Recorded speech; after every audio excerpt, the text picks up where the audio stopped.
Kabla hujaangalia channel ya Mzee wa Fukunyuku, please subscribe ili uweze kupata updates na makala mbalimbali.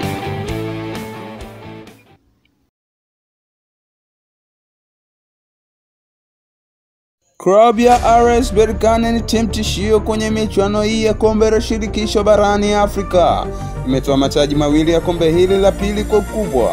Msimu huu kwenye ligi ya Potola Pro, Berkane ndio mabingwa wa Morocco. Tena walitoa kombe hilo wakiwa na michezo mikononi. Berkane imekuwa timu bora zaidi tofauti na misimu ya nyuma. Walikuwa bora zaidi wakiwa kwenye michuano ya shirikisho kuliko ligi, ambayo hivi sasa amejipata kupitia mkufunzi wa zamani wa Esperance de Tunis, Maurice Chaban.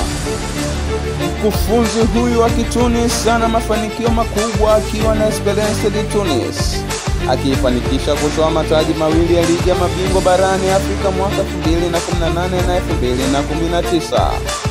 Maurice Chaban ndiye kocha aliyeipa taji la kwanza la Potola Pro League baada ya mapambano ya muda mrefu, na sasa anawania taji la tatu msimu huu. Berkane ni timu iliyoundwa kupata matokeo na ni ngumu kufungika.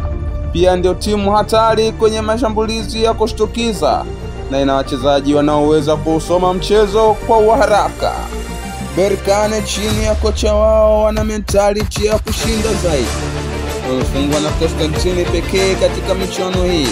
Tena baada ya kumaliza game pale Berkane Manispor, Simba anatakiwa kuwa makini kama wanahitaji hili taji msimu huu. Hawatakiwi kuingia kwenye mtego walioingia CS Constantine pale Morocco.